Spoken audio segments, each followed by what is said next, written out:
Hello and welcome to Pause Lesson 8.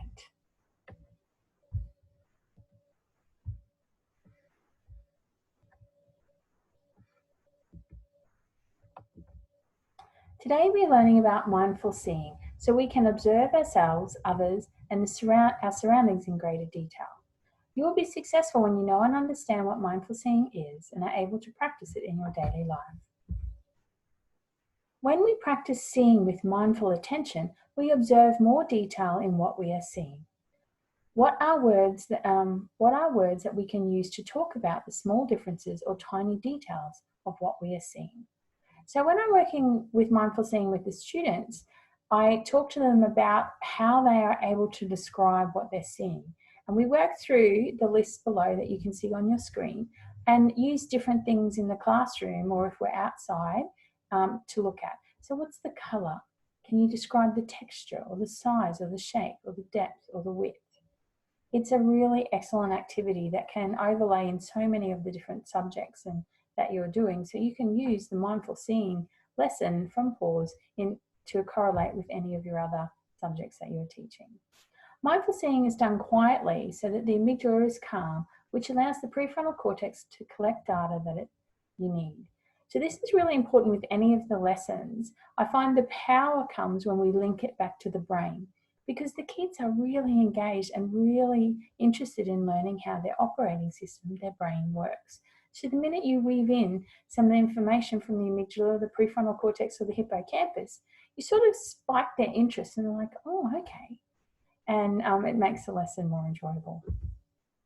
So here is an activity that you can do with the kids on the screen. So I've just put a picture of a whole pile of rocks and you can move through your class with them getting to describe, or you can set it as a writing activity to see what jumps out at them and what was the main thing that they used or their brain used, particularly their prefrontal cortex, to notice those details. This is a poster that you can have up into your classroom. So look around the classroom or out the window, what do you see? Notice the colours, textures and patterns. Gaze as though you are seeing things for the first time. Focus on one shape, be aware, but do not fixate on it. So this is a really great one that you can refer to again with any of the lessons that you're doing where you're really wanting them to pick up different details. Also, this slide links to having them sort of understand how different jobs would use mindful seeing, because anytime we put the word mindfulness in front of an idea or an activity, we're basically wanting them to pay attention on purpose in the present moment. So saying to them that mindful seeing helps us sharpen our focus by calling on the one sense to very purposely observe a situation or an object. So you can have a discussion with your class on how could mindful seeing help in emergency? What about in sports? What particular sport are they interested in, and have they ever noticed that they mindfully see? And also in art, different types of art, and how mindful seeing would help them. Mindful seeing activates and strengthens the neural pathways that are used for focusing. The more you practice mindful seeing, the stronger the pathways get. So the neural pathways poster that you see, I always have up in my classroom all of the time, and I link it to anything and everything that I'm doing. Basically saying to the kids, every time you practice something new, every time you learn something new, you lay a new neural pathway in your brain. And then when you practice that skill or that concept, a piece of electricity gets fired along that pathway and it becomes stronger. So the more you practice, the stronger it becomes, because the more electricity goes along it, and it's able to be retrieved a lot faster from the hippocampus because of the strength of that pathway. This is a great activity that I thoroughly enjoyed doing with all of the classes that I have taught over the last couple of years with mindful seeing in the Pause program.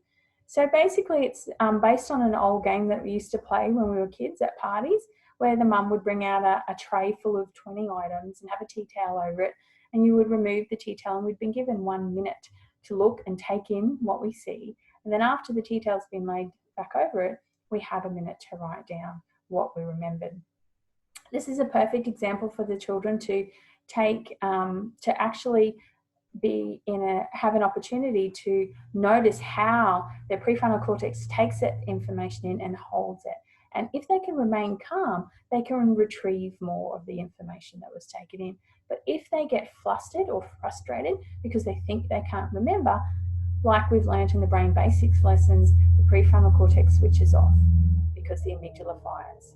So helping them to understand that what they've just experienced in this simple game can often happen to them in their tests or in other situations. So the following slide is a poster that you can use to do this activity with the kids, or you can bring your own memory tray in. This YouTube clip is brilliant for the 4s to 6s. You can play it at any time with your class, and it helps them realise how their focused attention can take a lot of information in, but sometimes it might miss some. This is an optional activity in the student's mindfulness book that you can do with your class, and this one as well. Thank you very much for your time today. I hope you've enjoyed this lesson.